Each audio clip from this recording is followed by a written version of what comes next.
Cool, c'est bon. Alors, donc là, vous voyez mon écran. Right. Donc, je lance le projet. Donc, c'est ça. Je lance le serveur ici. Je me trouve. Donc, là, c'est. Donc, je suis là. Je vais mettre CD. Hmm.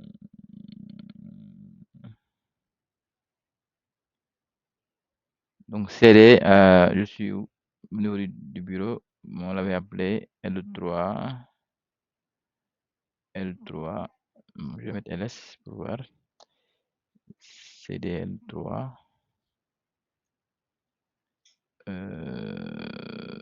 Bah, je sais pas.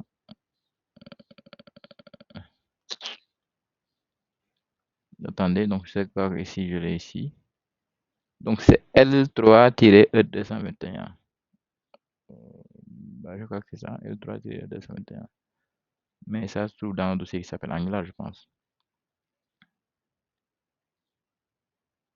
Donc c'est des L3 Bon, c'est pas ça. Bon, t'inquiète, je vais essayer de voir ici comment je l'avais appelé. Donc c'est E221 Angular d'abord, puis L3.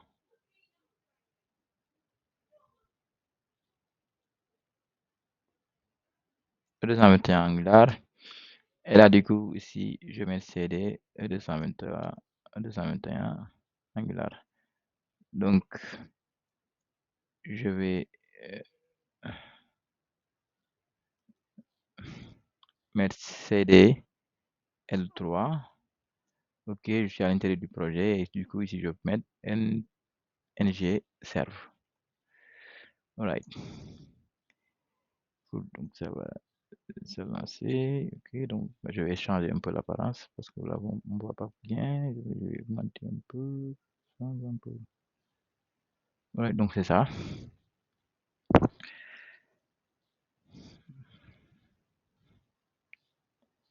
Alright, donc je vais mettre ça comme ça. Cool, donc c'est le serveur lancé, on y va. Donc là, je vais essayer de voir ce qu'on avait fait. Donc je lance ça. Regarde. Ok, c'est ça qu'on avait fait.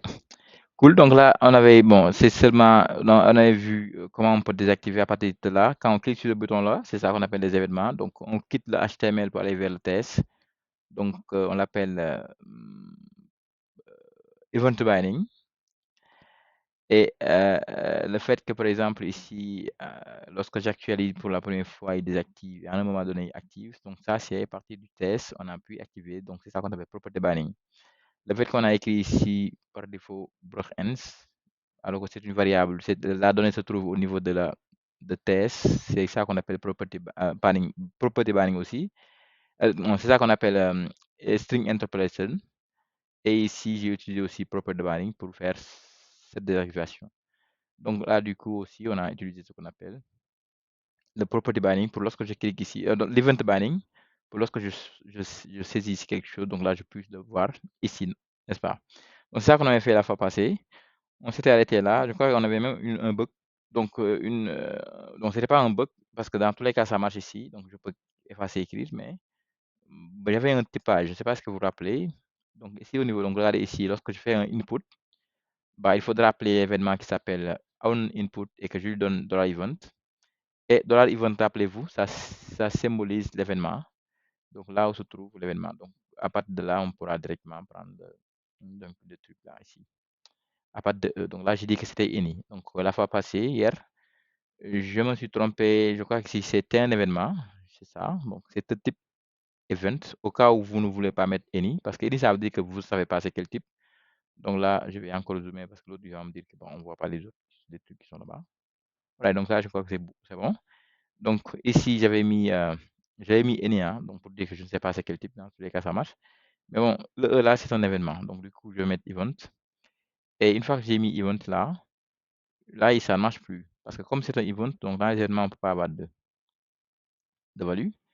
Donc, ce que je peux faire, c'est quoi? Je peux lui dire que bah, la valeur se trouve dans. Je vais caster, c'est ça qu'on appelle le casting explicite. Donc, je vais lui dire que bah, je voudrais récupérer. Parce que les values, Cette propriété value se trouve au niveau des éléments HTML.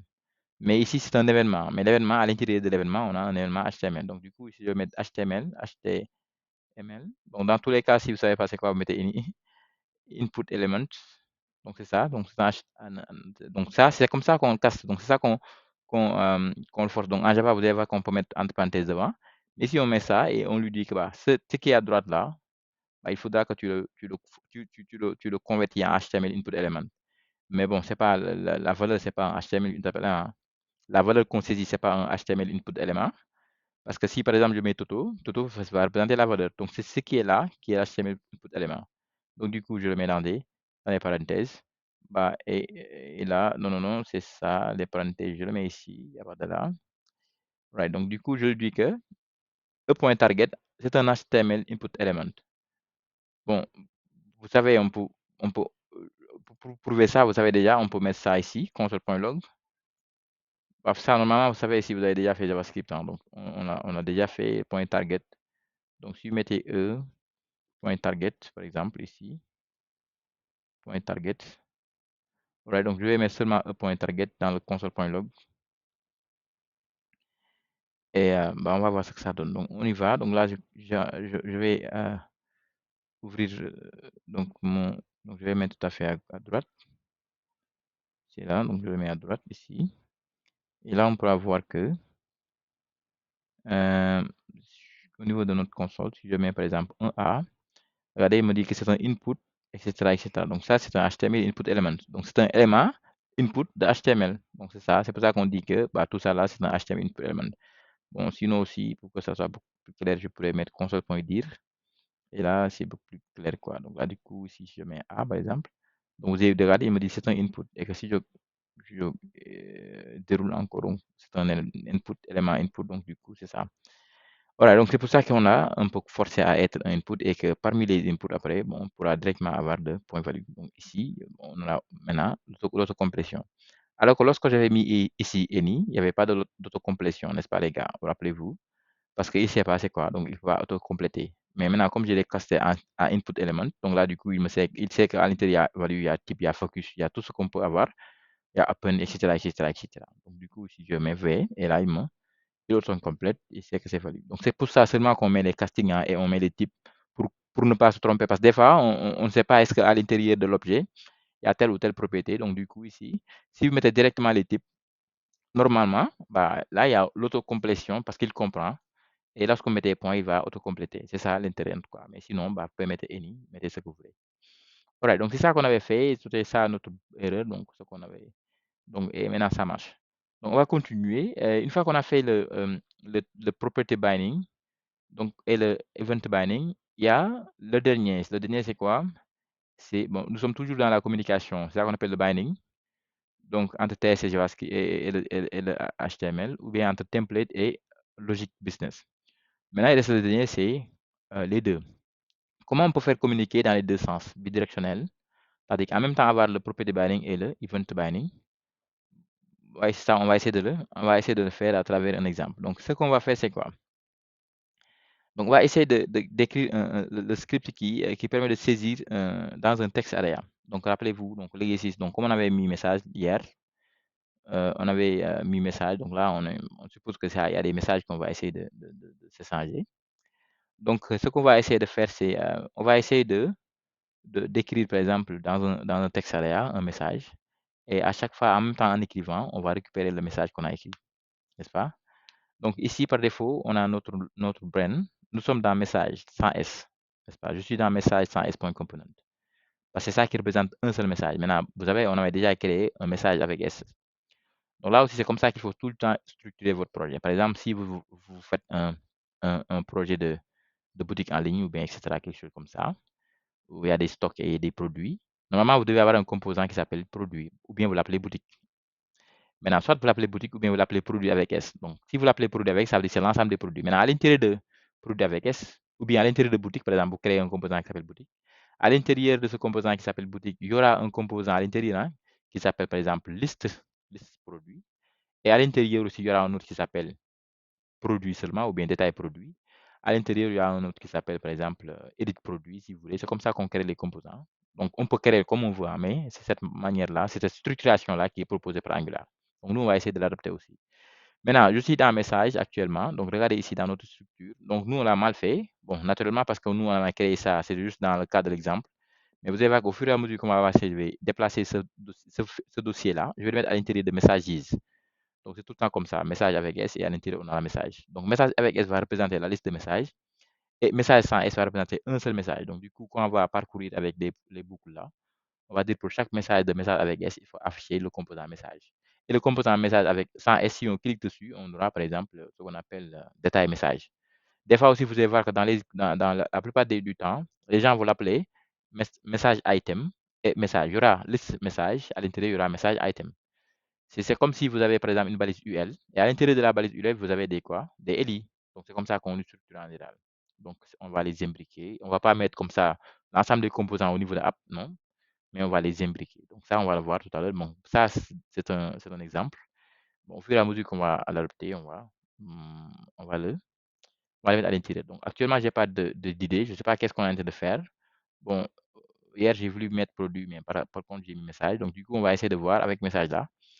Qu'est-ce qu'on va faire? Peut-être on va faire un système de messagerie. On va faire, je ne sais pas quoi, système de. En tout cas, on va essayer de voir au fur et à mesure. Mais en tout cas, ce que je veux actuellement, c'est pouvoir écrire un message. Donc, pour vous illustrer le two-way data binding, n'est-ce pas? Alright. Donc, on y va. On peut le faire avec le property binding, n'est-ce pas, les gars? Comme ce qu'on vient de faire ici. Donc, je saisis, bon, et il affiche le message. Mais bon, du coup, ici, je vais directement dans message dire, par exemple, ici, qu'il y a, nous sommes dans message HTML. Bon, le nom de l'entreprise, c'était juste un qui, hein, c'était juste un. Bon, c'était juste un qui, hein, ça, c'était juste un. Bah, t'inquiète, on laisse comme ça. On laisse comme ça, mais par contre, je vais enlever, ça là. Bon, ça a plus sens ici. Bon, vous savez déjà, on a déjà testé, ça a plus sens. Je peux le, je peux l'enlever. Ok, et ici aussi, bah, si vous voulez, bon, je sais pas, est-ce que vous aurez besoin du code ou pas? Je pense que non, parce que je voulais le mettre sur le GitHub au fur et à mesure. Bon, comme ça, si au cas où vous, bon, c'est pas la peine. Bon, lorsqu'on va commencer le projet, je ferai comme ça. Et c'est ça. Voilà, donc là aussi, je pense que c'est utile de le mettre ici. Bon, on va regarder ce qu'on a actuellement. Cool, c'est ça. Bon, je préfère ici, par exemple, mettre le nom de l'entreprise, il n'y a pas de problème. Ou bien le nom de celui qui s'est connecté, bah, si vous voulez, il n'y a pas de problème. Right, yeah, on va mettre ici, on va revenir ici, on va mettre par exemple ici à la place de brand name. Alright, on va mettre actuel user, par exemple, user actuel. Bon, dans tous les projets que je fais moi, l'utilisateur qui se connecte, je l'appelle tout le temps actual user ou bien connected user. La plupart du temps, je l'appelle connected user.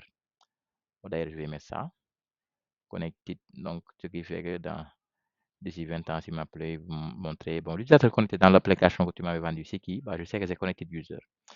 Ok, donc c'est lui qui va sauvegarder l'utilisateur qui se connectait. Nous, on ne s'est pas connecté, mais on va dire par exemple, bah, c'est moi, the customer. Donc c'est ça ou bien je l'appelle Burhan, n'est-ce pas les gars? C'est Burhan qui s'est connecté. Donc du coup, ici, je vais prendre ça. On n'a plus besoin de ces trucs-là, n'est-ce pas les gars? Bah, ça aussi, on n'a plus besoin de ça. C'est comme si on commençait le projet. Mais cette fois-ci, je vais expliquer le two-way et le binding. Donc je reviens ici, je vois qu'ici, il y a ça, je le remplace. Bon, ça aussi, ça l'enlève.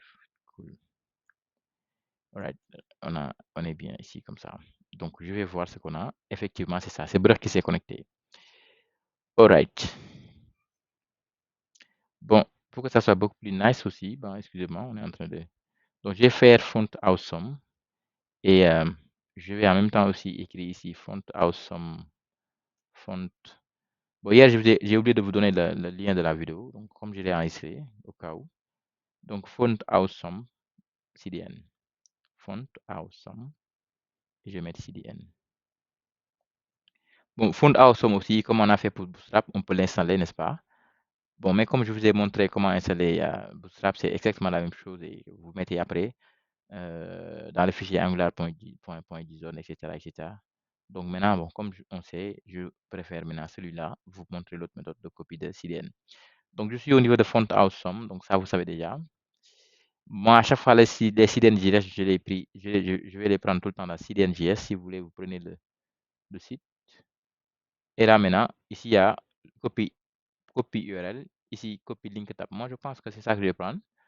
Copie link tab. Dès que vous copiez ici, il le copie. Et là, on revient. Donc, la fois passée hier, je veux dire, on avait montré que si vous avez un CDN, donc là, il faut le mettre ici dans index, n'est-ce pas, les gars? Donc là, je vais le mettre ici. Tac. Alright, donc tout est cool. Donc là, j'ai copié et voici le lien. Donc, je vais enregistrer.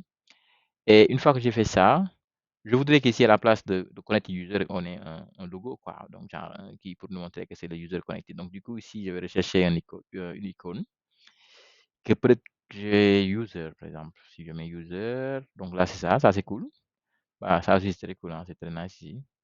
Bon, je pense que je vais prendre celui-là pour être simple. Voilà, donc là, je clique ici pour, euh, pour prendre l'icône qui est là. Bon, si vous pouvez aussi, hein, bah, vous pouvez changer les icônes. Il montre aussi comment on l'utilise, par exemple, en Vue.js. Bon, c'est presque la même chose, hein. Moi, je suis en HTML. Et là, ici, je peux dire que je voudrais solide, regular, light, etc. Je laisse solide ici. Et là aussi, size par défaut, vous pouvez changer et faire ce que vous voulez. Bon, moi, je prends cette taille par défaut là et je vais copier. Je clique ici, il copie. Et je reviens aussi au niveau de notre application et ici, donc là, je colle ça ici, n'est-ce pas, les gars? Donc, je le colle ici juste à côté de user. Donc là, je vais dézoomer un peu. Oui, right, c'est ça. À côté de user. Donc, on va voir ce que ça donne. Cool. Donc, on a ça. C'est pas très joli, mais t'inquiète. C'est juste parce que le user là, on l'a mis dans un H2. Donc, je préfère le mettre dans un H5, par exemple. H5. Et cool. Qu'est-ce qu'il me dit comme ça? Il me dit que tu as mis H5. Je sais pas, mais ça, je croyais pas que il allait prendre en compte les majuscules et les minuscules. Ah, mais c'est tout le temps. Ah ouais, ouais, c'est cool, mais bon, c'est ça. C'est le truc là qui est trop. Je vais enlever ça, en tout cas, cette classe-là. Sinon, ça va être très compliqué. Donc, et là, je vais mettre texte, par exemple, primary. Primary. Right? Et qu'on va voir que c'est beaucoup plus peut-être nice comme ça. Bon, c'est le connect user en tout cas. Donc là, je vais mettre de l'espace et pour que ça soit beaucoup plus nice, quoi. Enfin, je trouve pas l'espace qui est là.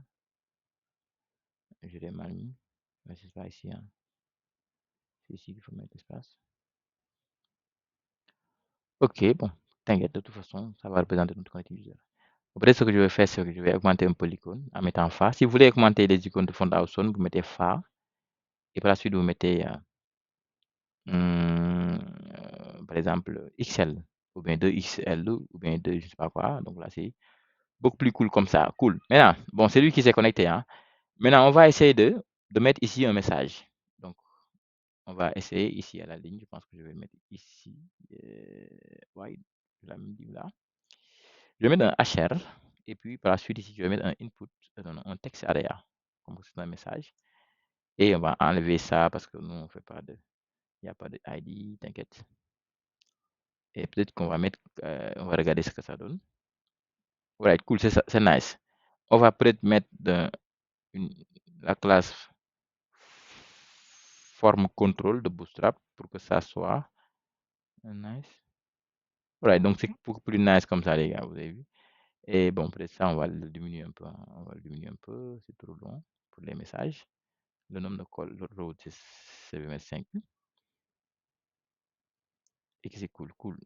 Maintenant, voilà, maintenant ici, on va essayer de faire le two-way data binding. Je voudrais que lorsque je saisis le message, il affiche ici. Donc le message qui est là. Déjà pour que ça soit two-way data binding, regardez bien. Donc je vais venir ici, au niveau de notre component. Et ici, bon, je vais mettre message.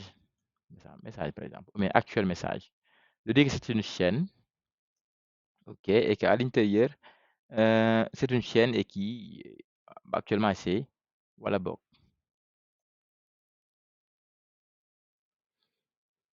Voilà bon, par exemple. Donc c'est ça. Et je voudrais que, par défaut, qu'on puisse avoir ce voilà ici. Bon, on peut le faire avec property binding, n'est-ce pas, les gars? Mais comme on a déjà fait ça, on va essayer de le faire avec two-way data binding. le two-way data binding, rappelez-vous, property binding, c'est que lorsque vous avez des crochets, n'est-ce pas? Mais event binding, c'est lorsque vous avez des parenthèses. Donc, si vous combinez les deux, il faut mettre les parenthèses et les crochets. Mais attention, il ne faut pas les mettre comme ça. Ce n'est pas des parenthèses dans des crochets, mais c'est des crochets dans des parenthèses. Astafurlah. Ce n'est pas les crochets dans des parenthèses, mais c'est les parenthèses dans des crochets. N'est-ce pas? Donc, il ne faut pas oublier ça. Property binding.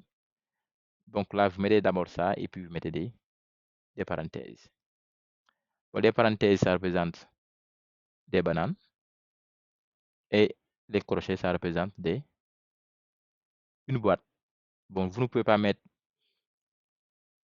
une boîte dans des bananes ou bien une banane une boîte dans une banane, mais vous pouvez mettre une banane dans une boîte. Donc, c'est pour ça qu'ici, la boîte à l'intérieur, vous avez les bananes. OK, donc, et à l'intérieur, il faut mettre NG modèle. Donc, ici, vous devez écrire NG. Il y a quelqu'un qui frappe à la porte. NG modèle. Il ne faut pas oublier ça. NG modèle. Donc, c'est ça, NG modèle. Maintenant, une fois que vous avez fait NG modèle, donc, au cas où vous avez l'autocomplétion, vous pouvez directement mettre ici NG modèle. Right? Et là, mais c'est ça que je vais écrire, quoi. Donc, NG modèle. Et là, il me demande, c'est quelle fonction, ben, qu'est-ce que vous voulez que je fasse? Je bind ici. Donc, NG modèle, il me demande, qu'est-ce que vous voulez binder? Donc, quelle relation voulez-vous mettre en bidirectionnel? Quelle est la donnée que vous voulez rattacher avec ce formulaire? Ah, je lui dis que ça s'appelle message. Et ce message qui est là, c'est le message que j'ai écrit ici, n'est-ce pas, les gars? Donc, c'est ça. Donc, je vous dis que je vous rattache avec ce message qui est là. Donc, j'enregistre et je reviens. Et là, il me dit erreur, effectivement. Parce qu'il ne faut pas oublier que, bon, il faut savoir que lorsque vous mettez un NG modèle, il me dit que, regardez, il me dit qu'ici, since it's an unknown element, je ne connais pas l'élément que tu m'as donné ici. Je ne connais pas. C'est quel élément? Unknown element. C'est ça. Maintenant, quand vous voulez faire le two-way data binding, il faudra, comme vous avez utilisé NG modèle, on va revenir sur ça au niveau des formulaires. Donc, il faudra venir au niveau du module dans lequel le composant se trouve, notre composant se trouve dans le module app module. Et ici, il faut lui dire que, attention, rappelez-vous, on avait dit que dans la déclaration, on allait mettre les fils de ce module. Bon, il y a ça, mais attention, ce qu'on va importer, c'est pas un fils de ce module, mais c'est quelque chose qui appartient à un autre module. Donc, du coup, il faut la mettre dans import. Dans import, qu'est-ce qu'il faudra mettre? Lorsque vous utilisez ng modèle, il faut toujours mettre forms module. Donc, ng modèle se trouve dans un autre module qui s'appelle forms module. Donc, si vous mettez ng modèle dans votre projet et que vous n'avez pas importé son parent, ça ne marche pas. C'est pour ça qu'il a hurlé, il me dit qu'il y a erreur. Donc là, et form module se trouve dans Angular@forms. Donc, c'est ça. Il ne faut pas oublier aussi de mettre ce import là. Donc, une fois qu'on a fait ça, ça veut dire qu'attention, dans ce projet, dans ce module, je voudrais emprunter ce module-là parce qu'il y a un fils de ce module que je voudrais utiliser. Et ce fils, ça s'appelle ng module. Je l'ai écrit quelque part. Donc, une fois qu'on a fait ça, j'en ai, c'est égal maintenant à plus d'erreurs. Donc là, je peux enlever notre console qui est là. Mais déjà, première remarque, c'est qu'ici, on vient par défaut, il a écrit Warabok. D'où vient ce Warabok? C'est parce qu'on a fait two-way data binding. Donc, il va en même temps mettre à jour ce qui se trouve dans le test. Et par défaut, ici, on a dit Warabok. Donc, je peux continuer à mettre Nakawar, par exemple. Et lorsqu'on revient ici, il va me dire Warabok, Nakawar. Donc, c'est ça. Bon, je vais remettre maintenant en anglais ou en français, Heiser. Right, donc c'est beaucoup plus cool que Warabok. Donc, Heiser, donc là, c'est ça. Maintenant, l'autre sens, c'est lorsque maintenant je modifie. Moi, je voudrais que ce message qui est là, je l'affiche en même temps ici. Donc, on y va. Donc, je vais l'afficher ici quelque part avec bah, quelque part ici. Bah, peut-être ici. Je peux l'afficher ici, n'est-ce pas, les gars? Dans un paragraphe, par exemple. Je mets P. Et ici, je mets ce message qui est là. Donc, ça veut dire qu'en même temps, je modifie et je mets le message. Par défaut, si je reviens, il va écrire Wallabok, Heiser en haut et en bas. Mais dès que je commence à modifier, là aussi, vous avez vu. Donc, ça marche dans les deux sens. Donc, c'est ça qu'on appelle le two-way data binding. Donc, quand on commence dans le test, mettre des données, ça va venir ici. Et quand on modifie aussi les données, ça va directement les mettre dans le test. Donc, c'est ça qu'on appelle le two-way data binding. C'est cool, mais bon, l'exemple qu'on vient de faire, il n'y a pas de sens. Donc là, je vois, je vois ce que j'écris, quoi. Donc, pourquoi afficher encore ce que j'écris parce que je le vois. Maintenant, pour que ça ait un peu de sens, qu'est-ce qu'on va faire? À la place de l'afficher ici, bon, c'est juste pour prouver que c'est two-way data binding.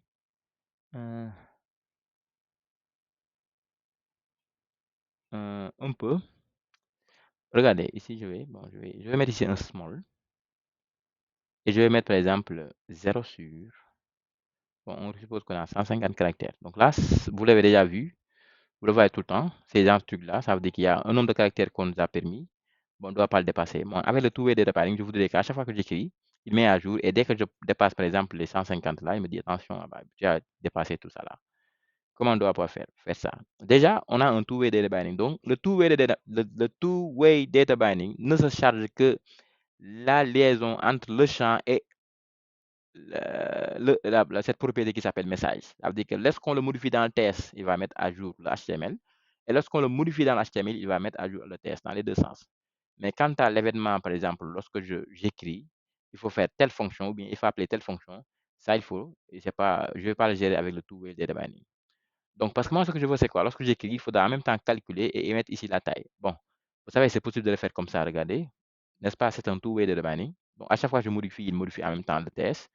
Je peux ici, par exemple, ici, mettre ici, double accolade, n'est-ce pas, les gars? Et mettre la taille du message. Donc, je mets message, point taille, point length, n'est-ce pas, les gars? Length, je ne sais pas comment l'écrire, length, oui, length. Donc, montre-moi la taille parce que message, c'est une chaîne de caractères. Donc, du coup, il y a un length, n'est-ce pas, les gars? Donc, par défaut, rappelez-vous, on a écrit hider.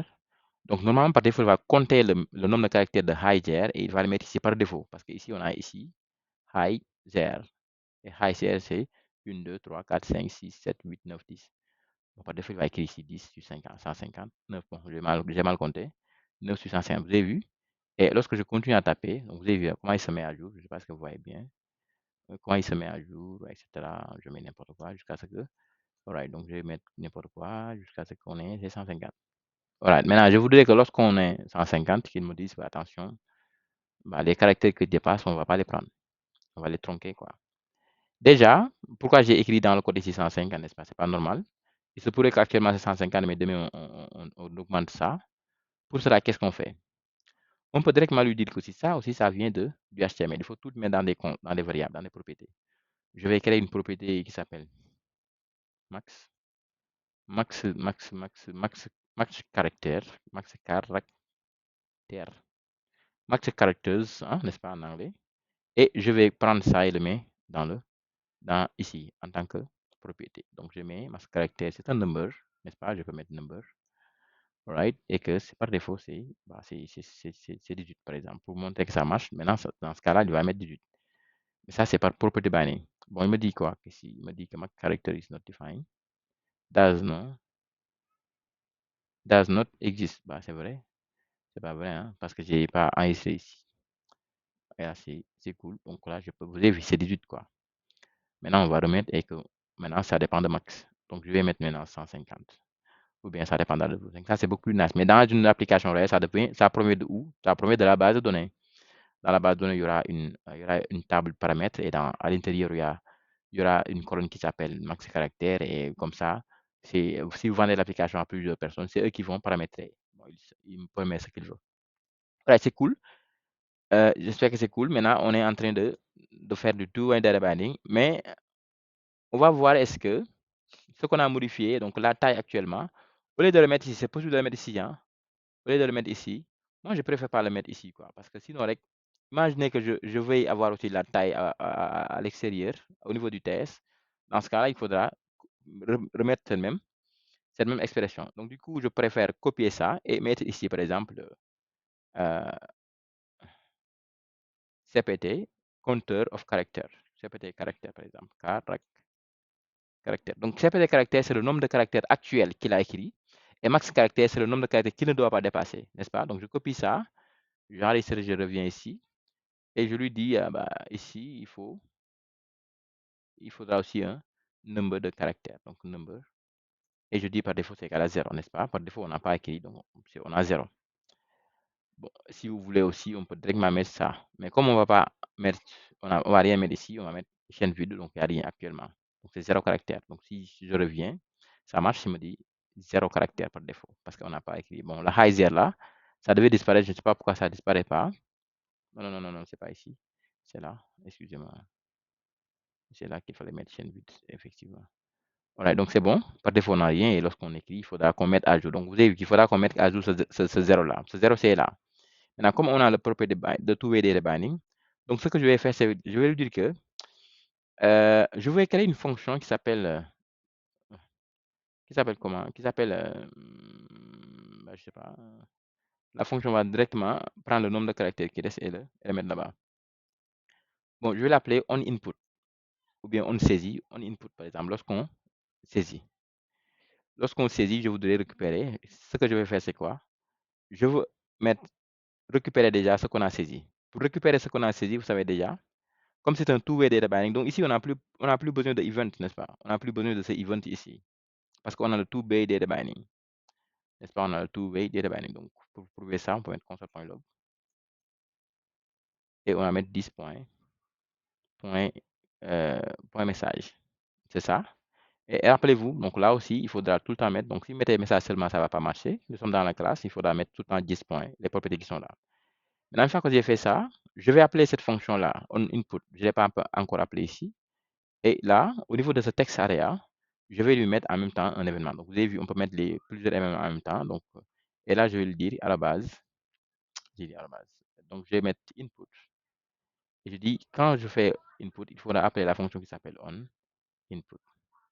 Alright? Et de cette fois-ci, c'est pas la peine de lui donner le $event qu'on avait fait parce que bon, comme c'est du two-way data binding, dans tous les cas, ça marche, n'est-ce pas? Ok, donc on est là, il n'y a rien actuellement. Et si je saisis, par exemple, je suis, donc vous avez vu, il est en train de saisir Toto et G, etc., etc. Donc vous avez vu ça marche, hein?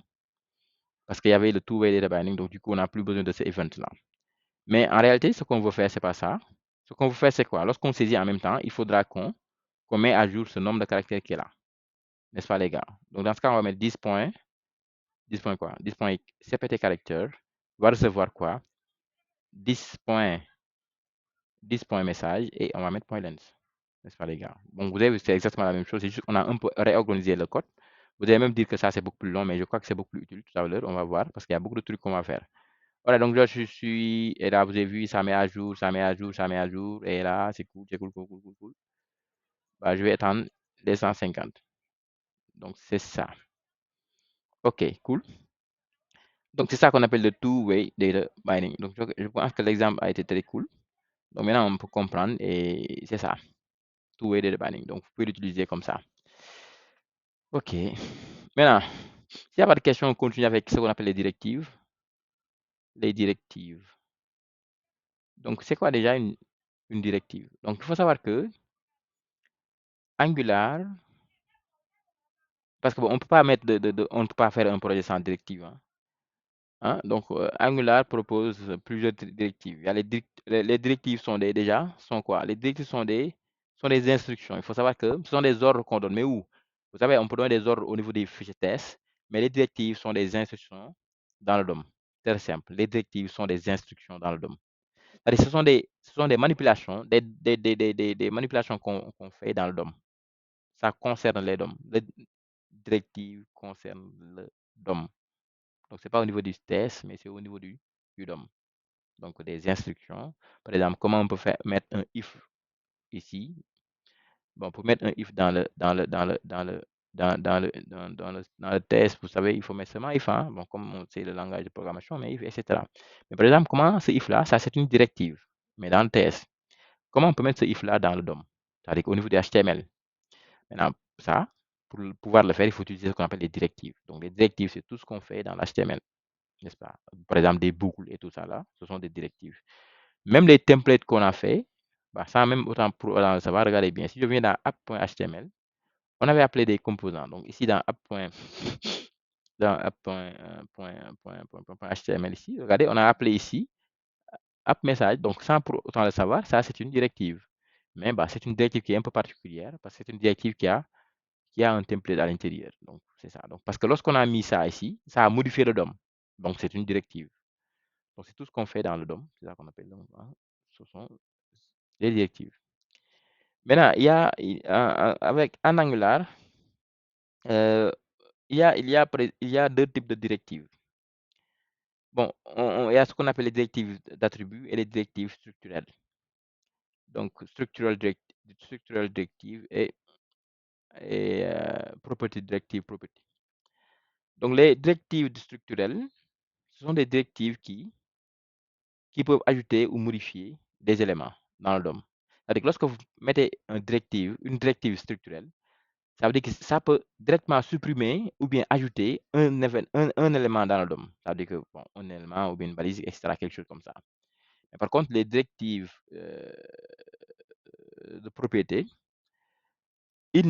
d'attribut, je veux dire, les directives d'attribut ne modifient pas, n'ajoutent pas, je veux dire, n'ajoutent pas et ne suppriment pas. Mais par contre, ils peuvent modifier. Ils peuvent, par exemple, changer la couleur, et etc., etc. Ajuster quelque part, voilà, changer le comportement d'un élément, quoi. Ça veut dire que vous avez un P par défaut bah, qui est noir. Et bon, si vous mettez une directive d'attribut, ça peut. Il ne supprime pas le P, il n'ajoute pas le P, mais quand même, il peut modifier, il peut changer la couleur, par exemple. Donc, il change le comportement de P, quoi. Donc, ça qu'on appelle les deux types de directives.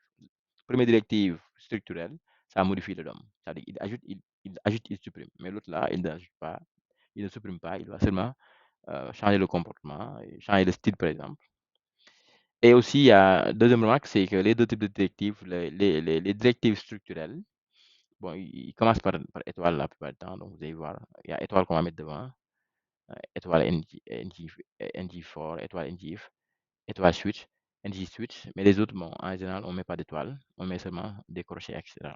Donc, ça aussi, ce sont des comparaisons pour pouvoir les remarquer, pour pouvoir les distinguer. Et aussi, il faut savoir que bon, pour les directives structurelles qui ajoutent ou bien qui suppriment, il y en a trois: if, et, for et switch. C'est bon. Bon, maintenant, on va essayer de donner un exemple qui résume tout ça là. Un exemple avec tout ça là, avec des directives structurelles et tout ça là. Man daf mel ni maa ngi ñor rek ngeen xama taal ventilateur bi ngeen maa ko doon bañ taal mu def bruit mais bon mu wàññi ko ngeen.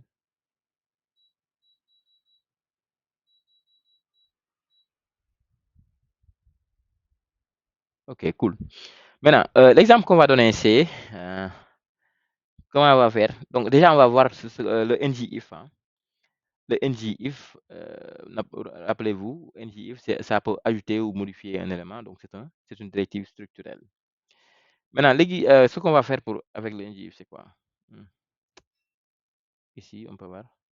Oui, donc là, par exemple, if quoi? If quelque chose, on affiche. Oui, ici, on peut afficher un message. Donc, regardez bien. Donc, je vais effacer cette partie-là. Et ici, on peut zoomer, hein, donc pour que vous voyez bien. Donc, je viens au niveau de HTML et ici, par exemple, je peux ajouter un if. Je vais ajouter un P ici, par exemple. Après le span là, je peux ajouter un P pour lui dire que le nombre de caractères a été atteint, n'est-ce pas? Donc, je vais mettre un P ici et je mets, par exemple, la taille. La taille. Vous avez dépassé le nombre de caractères. Donc, je vais mettre, vous avez dépassé. Mais le nombre de caractères, le nombre de caractères est dépassé. Max est dépassé, par exemple. Et je lui dis que bah, tout ce qui reste, tout ce qui reste ne sera pas pris en compte. De tous les caractères qui dépassent ne seront pas pris en compte. Seront supprimés, par exemple. Ok, seront supprimés, c'est comme ça qu'on écrit. Oui. Et que je mets deux points. Bon, on va voir ce que ça donne. Donc, c'est ça. Donc, vous avez vu, il y a un message qui est là. Mais c'est pas bon. Le message est trop grand.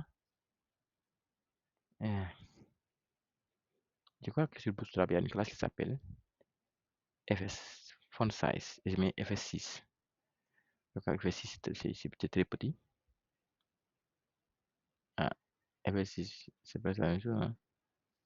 Comment c'est pas FS3? Bon, FS8, donc. Alright, donc c'est très petit comme ça.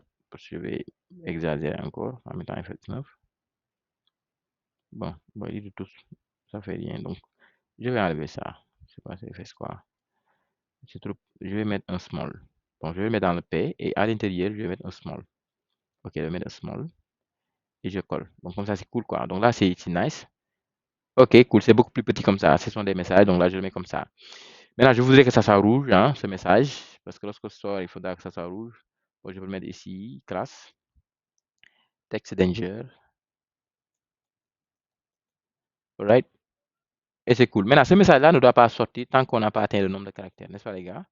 Donc, du coup, ici, je vais venir là et mettre ici un ng if. Bon, on est en train de voir les directoires. Donc, il faut mettre étoile. Vous avez vu étoile ng if comme ça. Et là, il vous dit l'expression. Donc, par exemple, si je mets true, imagine, je mets true, ça veut dire que ça, le P là, il faut l'afficher si seulement. Donc, ng if. Donc, ça, il faut l'afficher si seulement on a true ici. Bon, par défaut, il va l'afficher, n'est-ce pas, parce que c'est true. Mais si je mets false, par exemple, bah, il ne va pas l'afficher parce que la condition n'est pas vraie, false, c'est pas vrai, donc il ne va pas l'afficher. Donc, vous avez vu. Donc, regardez comment il ajoute quelque chose dans l'homme ou bien comment il le supprime. Donc, c'est ça qu'on appelle les directives structurelles. Donc, ici, maintenant, moi, je voudrais que si la taille là, si le nombre de caractères, je vais lui dire ça. Rappelez-vous, on a ici, dans le component, on a ici CPT caractère et CPT et max caractère. Donc, je vais lui dire ici, si le CPT caractère est, bon, quand est-ce qu'il faut l'afficher? Si le CPT caractère est supérieur. Bon, si c'est égal, il ne faut pas l'afficher, mais lorsque c'est supérieur à max caractère. Donc, si c'est supérieur à max caractère, dans ce cas-là, il faut l'afficher. Donc, on y va. Donc, c'est ça. Vous avez vu, on ne le voit pas. Et là, si je l'écris, bon, regardez les gars, ce que je vais faire, c'est quoi? Je vais un peu diminuer le nombre de caractères, quoi, parce que là, sinon, là, je vais mettre, par exemple, peut-être 50 caractères. Max, après vous pouvez le changer. Donc, comme ça se met à ajouter directement. Donc, là, c'est beaucoup plus nice, quoi. C'est mieux, quoi. Je suis Toto et Toto et je suis, bon, I'm trying to, I'm trying to get a, a long example of text. Right. Donc c'est ça. Donc texte c'est pas comme ça. Donc vous avez vu, donc dès que ça dépasse ça, ça vient. Donc je supprime. Donc regardez, et là ça marche. Donc vous avez vu, dès que ça dépasse, ça monte. Voilà, donc là on a essayé avec l'exemple là de voir comment on peut faire donc le ngIf. Donc très simplement, vous avez vu, avec ça on peut mettre un ngIf. Alright. Donc après le ngIf, bon, pour les directives de template, il y a ce qu'on appelle le else aussi, hein. Bon, des fois on peut, la plupart du temps les gens, qu'est-ce qu'ils vont faire, c'est quoi? Imaginez que, par exemple, je voudrais que le nombre de caractères est atteint. Donc là, en même temps, je voudrais donner un exemple qui va avec ce qu'on est en train de faire. Je voudrais, par exemple, si je tape, par exemple, ici, Ali. Donc, c'est 3 caractères. Donc, j'ai écrit 3. Bon, je voudrais que, parce qu'ici, il faudra que moi-même, je puisse calculer en 50 moins 3, il faut 47. Et là, je sais qu'il me reste 47 caractères, n'est-ce pas? Moi, ça, je voudrais qu'il me montre ça ici. Donc, on y va. Bon, l'exemple n'a pas de sens, mais t'inquiète, c'est juste pour vous montrer. Donc là, je fais un autre paire. Donc, vous avez vu, déjà, je vais copier déjà. Vous avez vu, j'ai seulement copié ce paire-là. Vous avez vu, hein? Et ici, maintenant, je mets si le contraire se passe. Donc, ça veut dire que c'est inférieur ou égal. C'est-à-dire, à chaque fois que c'est inférieur ou égal, il faut montrer le nombre de caractères qui reste, n'est-ce pas? Bon, ça, il faut le montrer seulement si c'est inférieur ou égal. Et là, par exemple, je vais mettre ici, il reste, par exemple, je mets avec 39 caractères restants, par exemple. On y va, on va voir ce que ça donne. Bon, regardez, par défaut, il me dit 39 caractères restants. Mais vous allez voir que lorsque, il va tout le temps mettre 39 parce que je l'ai écrit en dur. Mais dès que j'atteins les 50, donc ça va, l'autre va partir et l'autre vient. Donc ce message va partir et l'autre va venir. Vous avez vu? Vous avez vu? Tac, tac, tac, tac. Donc 50 caractères, il met 39 caractères restants. Et lorsque je mets 51, il met l'autre message. Bon, c'est juste parce que moi, j'ai mis ici deux if, quoi. Mais vous savez, deux if, c'est très fatigant. Il va tester ça 2 fois. Donc, comment on peut le faire avec, bon, j'ai mis le contraire de ça. Comment le faire avec un else? Donc, on va supposer que, par exemple, il faut mettre else. Par exemple, si c'est avec l'autre là, avec vue, il faut mettre ici un else et que ça coule. Bon, mais ici, c'est pas comme ça que ça se passe. Alors, comment ça se passe? Donc, ici, je vais enlever ça. Bon, voici le paragraphe que je ne voudrais pas montrer lorsque, bon, il faut le montrer seulement si on a le contraire de cette condition-là. Bon, par défaut, si je reste comme ça, vous allez voir que ça marche. Il va montrer, mais le problème, c'est que même si je continue et que j'atteins 50, il va afficher maintenant dans ce cas les deux. Vous avez vu? Alors, je voudrais que lorsqu'il affiche ça, il ne affiche plus ça. Donc, c'est le else, quoi. Maintenant, un else, il faut le faire, c'est ici qu'il faut le mettre. Donc, moi, j'ai ici, donc vous regardez ici, dans les if là, bon, on va croire qu'il faut le mettre en dehors ici, else, mais c'est pas comme ça qu'il faut le faire. Donc, le else, il faut le mettre à l'intérieur même de là où on a écrit la condition. Ici, il faut mettre point virgule pour dire que j'ai terminé avec la condition et else. Donc, c'est ça qu'il faut faire. Bon, mais else, le problème, c'est très logique, hein. Si je mets ici un else, bah, il va afficher quoi? C'est qu'est-ce qu'il va afficher dans l'else? Maintenant, il faut lui dire que c'est le P là que je voudrais que tu affiches dans l'else. Mais comment lui dire ce P là? Il y a ce qu'on appelle, bon, il faut lui donner un nom. Par exemple, je dis else, tu exécutes ce qu'on appelle, je vais donner quel nom? Bon, je vais l'appeler le caractère restant, nombre de caractères restants. Nombre de reminding, je mets reminding, je crois que c'est comme ça qu'on l'écrit, reminding, restant, caractère, caractère, characters. Bon, là, il va rechercher c'est quoi reminding character. Ça veut dire que si cette condition ne se passe pas, il faut alors, else, il faut exécuter ça. Bon, si je laisse comme ça, il va me dire, regardez, reminding characters does not exist on the message. Donc, il dit que je ne vois pas quelque chose qui s'appelle reminding character. Maintenant, on peut créer des variables, vous savez, hein. Les variables, c'est pas seulement au niveau de test, mais même dans l'HTML, on peut créer des variables. Et que les variables qu'on crée dans l'HTML, on les appelle des références. Mais bon, je ne vais pas entrer dans le détail pour les références parce qu'il y a une section qu'on va faire lorsqu'on va voir les formulaires. On va revenir sur ça. Mais bon, c'est juste pour vous dire que pour ajouter une référence, pour créer une référence, il faut seulement quelque part venir et mettre dièse. Maintenant, si vous mettez dièse et vous mettez reminding, donc je vais copier ça, bah, c'est très difficile à écrire. Je mets ici dièse et je mets reminding quelque. Donc ça veut dire que maintenant, ce P-là, c'est comme si je lui ai donné un numéro. Son numéro, c'est comme si je lui ai donné un ID. Ce P-là, son ID maintenant, c'est ça. Sa référence, il faut mettre dièse devant. C'est comme ça. Maintenant, dans tout le document, à chaque fois quand je mets maintenant reminding caractère, ça va faire référence à ce P-là. Donc, du coup, ça a un peu de sens. Si, par exemple, cette condition est réussie, donc tu fais ce P, mais sinon, il faudra faire ce reminding. Et ce reminding, c'est quoi? C'est le root P là. C'est comme ça qu'on le fait. Mais vous allez voir que même si je fais ça, ça ne marche pas. Je vais essayer, je reviens. Maintenant, ici, bon, il me dit que HTML paragraphe. Maintenant, il change de message. Il me dit que HTML paragraph element, comme tout à l'heure, HTML input element, HTML paragraph element is not assignable to type reference. Il me dit que vous ne pouvez pas donner cette référence-là à un P. Pourquoi? Parce que, bon, là, il veut que si vous utilisez les else là, si vous utilisez les else, il faut utiliser une directive spéciale qui s'appelle template. Donc, c'est ça qu'on appelle le ng template. Maintenant, le ng template, c'est une directive qui presque ne fait rien. Ça veut dire qu'il ne modifie pas le DOM presque, hein. Il va seulement vous mettre, c'est comme si c'est la balise div, hein. Vous avez la balise div, des fois, vous le mettez quelque part, vous ne le voyez pas, tant que vous ne mettez pas quelque chose à l'intérieur. Donc, c'est presque la même chose, mais ce n'est pas pareil. Donc, ici, il ne va pas, parce que la valise div va changer la structure de notre HTML, alors que le ng template là ne change pas. Donc, c'est ça, il fallait mettre donc ng template. Comme ça, donc c'est comme ça qu'on l'écrit. Bon, il y a beaucoup de trucs qui m'a généré. Je vais enlever tout ça là. Donc, ng template, c'est une balise comme ça que vous allez utiliser. On n'a pas besoin d'importer quelque chose. ng-template. Maintenant, ça, c'est comme, rappelez-vous, de comme une division.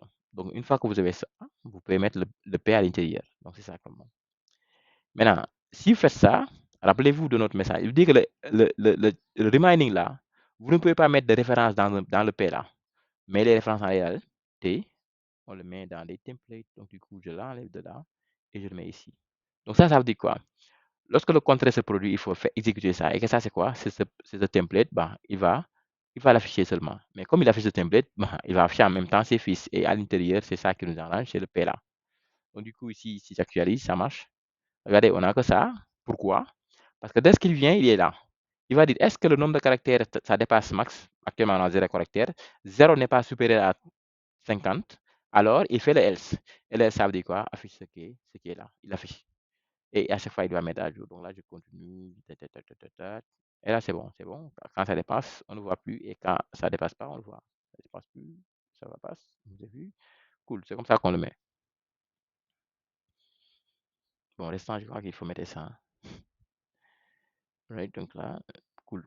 Right, c'est ça. Donc, au fur et à mesure. Maintenant, bon, et ce qui reste, c'est que c'est pas tout le temps 39, hein. On va corriger ça très rapidement. Bon, tout le monde sait déjà comment on corrige. Il faut seulement copier ça. Non, non, je vais mettre le contraire. Donc, ici, je vais mettre ici. Tac, tac, comme ça. Et ici, on va mettre max caractère. Max C'est quoi? Je copie ça, max caractère moins CPT caractère. Bon, naturellement, c'est ça. Donc, max caractère, il faut afficher ici max caractère moins CPT caractère. J'enregistre et je reviens. Par défaut, regardez, moi, c'est très normal parce que max égale 50. 50 moins 0 égale 50. Il me dit qu'il reste 50 caractères. Donc, si je mets 1, il me dit qu'il reste 49. Vous avez vu? Et là, il me reste, donc, vous avez vu, je vais mettre à jour au fur et à mesure. Au fur et à mesure. Alright, alright, alright, alright. Et il me reste 2 caractères. Et il me reste 0 caractère. Et dès que je vais saisir, il va mettre erreur. Tac, c'est bon. Cool. Donc, voici comment j'ai pu expliquer, en tout cas, le ngIf et le ng else. Donc, rappelez-vous, le else se met à l'intérieur, hein, après le point virgule, et il faut mettre une référence ici. Et là, vous mettez ce que vous voulez mettre dans un ng template. Cool. Donc là, on vient de voir des exemples de structure, de directives structurelles. On va voir, par exemple, directive d'attributs. Bon, le premier exemple que tout le monde donne en général, c'est modifier le style, par exemple. Donc, on va voir ce qu'on appelle le ng style. Maintenant, le ng style, c'est une directive d'attribut parce qu'il n'ajoute pas un élément ni ne supprime un, mais il modifie ou bien l'apparence d'un élément. C'est-à-dire mettre du style dynamiquement, quoi, n'est-ce pas? Maintenant, qu'est-ce qu'on va faire avec ce qu'on a ici? Comment on va faire exemple avec ng style? Oui, donc là, ici, par exemple, on peut mettre de la bordure. Donc, on va colorier. Donc, ça veut dire que lorsque tu saisis et que c'est cool, il le met en vert. Mais dès que ça dépasse le nombre de caractères, il le met en rouge. Donc, ça aussi, c'est style dynamique, n'est-ce pas, les gars? On va essayer de faire ça. Donc, mettre en vert ou en rouge cette bordure-là, si on dépasse le nombre de caractères.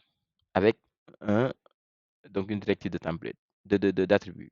Donc, vous regardez, notre test area est là. Donc, voici notre test area. Maintenant, moi, je voudrais lui donner un directive de template. Donc, ici, vous savez, je peux mettre style. OK. Je mets style et je mets égal, comme HTML, CSS. Et je mets ici, par exemple, border, border, tiré color. Et je mets, par exemple, red. Bah, ça, vous savez, hein, c'est ça, HTML, ça. Hein. Et que là, c'est cool, c'est rouge. Bon, si je clique ici, dès que c'est vert, dès que ça doit être vert et après, par la suite, ça devient rouge. C'est ça que je veux montrer. Maintenant, ici, pour le faire avec Angular et avec les directives là, bon, il faut mettre ce qu'on appelle le ng style. Maintenant, si je mets ng style, vous allez voir qu'il va mettre dans les crochets. Vous allez me dire, mais ça, c'est comme si c'était un property binding. Attention, ça, c'est pas du property binding. Ça ressemble à du property binding, mais c'est du property binding dont le nom, dont la propriété est quoi? Est une directive. Donc ici, la directive, c'est pas crochet ng style, mais c'est ng style c'est ça la directive, ng style. Mais pour l'utiliser, on met crochet. Pour dire que maintenant, cette directive-là, regardez, il me dit que, attention, il ne faut pas mettre directement ici des guillemets et commencer à écrire. Quand vous utilisez ng style, il faut à l'intérieur mettre des accolades pour lui donner un objet. Maintenant, l'objet là, il y a des clés et des valeurs. Donc, les clés, c'est le style qu'on veut modifier et la valeur, c'est effectivement ici la valeur qu'on voudrait donner. C'est bon? Par exemple, pour faire la même chose que tout à l'heure, je peux lui dire en CSS, border, on l'écrit border, n'est-ce pas? Donc là, je peux mettre border ici, border, tirer color, right, pour dire que le style que je veux appliquer ici dynamiquement, ça s'appelle border color et par défaut, je voudrais que ça soit green.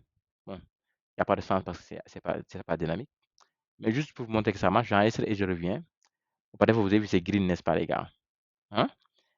Mais bon, nous, on va faire de telle sorte que ça provient du TS. Maintenant, ce que je vais vous montrer, c'est si vous voulez, vous mettez ici des guillemets, mais vous pouvez ne pas mettre des guillemets au niveau de cette valeur-là, de la clé. Mais faites attention, parce que ça, on dirait que vous mettez une variable moins une autre variable. Donc, dans ce cas-là, il faudra mettre camel case. Vous savez déjà, comme en JavaScript, si vous voulez utiliser style. Donc là, si vous essayez de le mettre comme ça sans les guillemets, vous mettez un camel case, ça veut dire que vous enlevez les tirés et vous mettez par exemple background color. Dans ce cas, vous allez mettre background, vous enlevez le tiret du système, mettez coller avec C majuscule. Et dans ce cas-là aussi, ça marche. Donc, pour que ça marche aussi, je vais changer de couleur et je vais mettre par exemple yellow. Bon, yellow, on ne voit pas bien. Je vais mettre red encore. Alright? Donc, si je reviens, bah, maintenant, ça devient red. Alors que j'ai changé le style d'écriture. Cool. Maintenant, ce que je veux faire, c'est pas ça. Hein? Bon, excusez-moi, il y a quelqu'un qui, à chaque fois, qui fait tomber ce truc-là.